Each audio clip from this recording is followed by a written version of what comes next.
Mahirap umasa sa isang pagmamahal na ipinaparamdam sa'yo na hindi ka mahalaga. Masakit pero minsan kailangan mong tanggapin ang katotohanan. Bakit ganun? Bakit laging kailangan na may nasasaktan?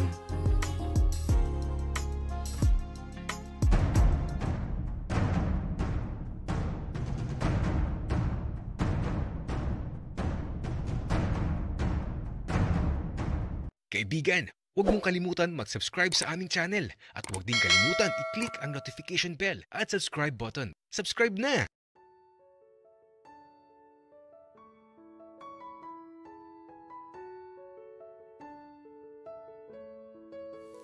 Uy, Francis, pumili ka na.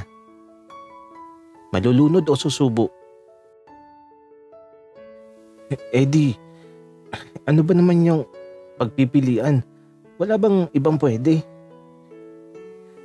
Wala, Francis. Dali na. Isubo mo na lang para di ka malunod. Oo na, Eddie. Saglit. Paano ba?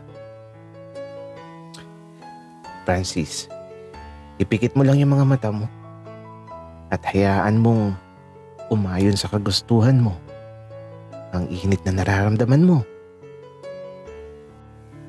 Sa mga sandaling to, habang hawak ko ang magliligtas sa buhay ko, ipinikit ko ang mga mata ko at hinayaan ko lang si Eddie na gabayan niya ako sa nais niyang mangyari. Nang mapadikit sa labi ko ang bagay na hawak ko, naramdaman kong init nito at medyo may nalasahan ako, parang maalat. Pero eto na nga, dahan-dahan na akong kumain dito sa loob ng kuweba. Sa una parang ayoko, pero habang tumatagal, nagugustuhan ko na. Para akong nalulunod sa ginagawa ko. Hindi ako makahinga. Nabubulunan ako at yung panga ko, ang sakit na. At kasabay sa paglagaslas ng tubig, naramdaman kong tila ba malapit nang matapos ang sandaling nangyayari dito sa maliit na kuweba. At ilang saglit pa, halos sagad na yung pasensya ni Eddie na halos di na ako makahinga. Hanggang sa may naramdaman akong dumaloy bigla sa lalamunan ko na pumawi ng uhaw na nararamdaman ko.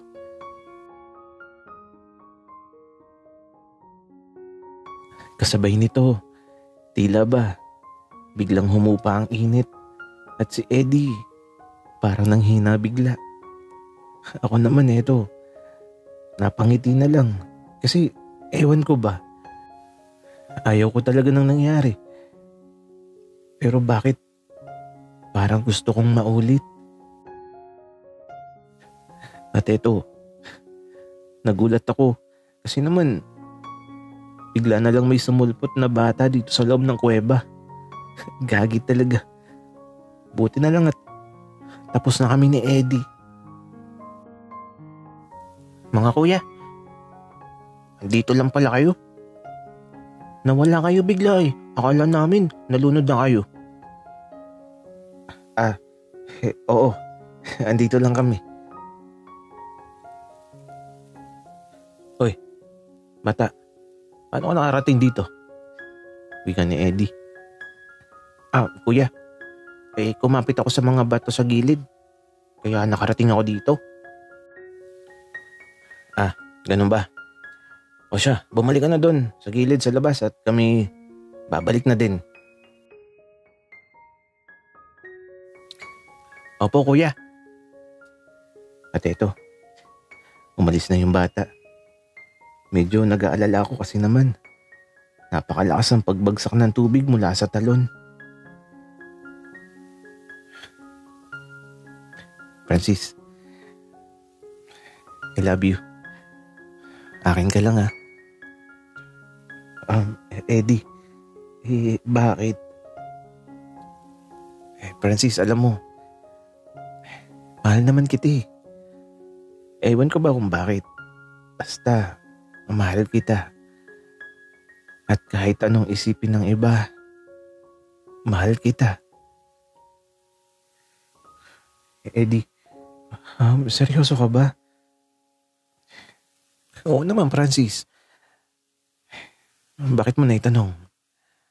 Ayaw mo ba? Hindi ko pa alam, Eddie. Naguguluhan pa kasi ako. Pwede bang mag-isip-isip muna ako kasi hindi pa naman tayo ganun katagal magkakilala. Sorry Francis kung minamadali kita. Huwag kang mag-alala. Handa akong maghintay sa'yo sa araw na magiging handa ka nang tanggapin ang pagmamahal ko. Eddie, salamat kasi naunawaan mo ako. Tara na, natatakot na ako. Sige Francis. Tara, kumapit ka ng mabuti sa kamay ko. Kaya ito, kumapit na ako ng mahigpit sa kamay ni Eddie. At nang lumusong na kami ulit sa tubig, tila ba, inagos na lang kami papalabas sa kuweba at heto, napapikit na lang ang mga mata ko dahil sa lakas ng pagbagsak ng tubig galing sa talon. Sa pagtangay sa amin ng agos ng tubig, napabitiw ako sa mga kamay ni Eddie. Nakaramdam ako ng takot kasi lumubog ako bigla at mabilis akong tinangay ng agos patungo sa ilalim. Buti na lang talaga at may humawak muli sa kamay ko. At eto paglutang ko, si Eddie ang unang nakita ko na nakahawak sa kamay ko.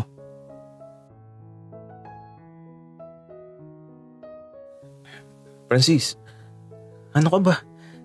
Sabi ko huwag kang bibitaw, di ba? Paano kung nalunod ka? Paano na ako? Eddie, sorry. Malakas ang agos sa ilalim ng tubig.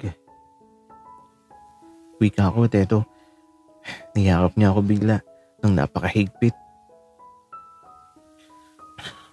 Ayaw mawala ka, Francis. Wika ni Eddie habang nakayakap sa akin. Sa mga sandaling to, habang yakap ako ni Eddie, nararamdaman ko ang bawat pagtibok ng puso niya. Napakabilis ng pagtibok ng puso nito. Eddie, okay na. Hindi na ako bibitaw. Francis, dito ka lang ha. Huwag kang lalayo. Tayo kung nawawala ka sa paningin ko. Oo na, Eddie. Huwag kang mag-alala. Di na ako mawawala sa paningin mo. Pero, nasakit ang tiyan ko. Alo? Francis, walang CR dito. Eddie, di ko na kaya. Saan ba pwede? Alo, Francis? Hindi ko din alam. Kuya, ipaanod mo na lang. Wika ng bata na kasama namin dito. Gagi, seryoso ba yun, Eddie?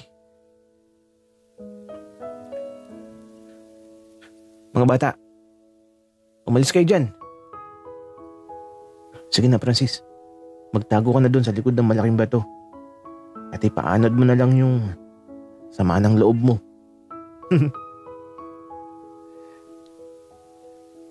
Wala na talaga akong choice. Kaya ito, tumakbo na ako sa likod ng malaking bato. Pasensya na. Tawag ng kalikasan eh.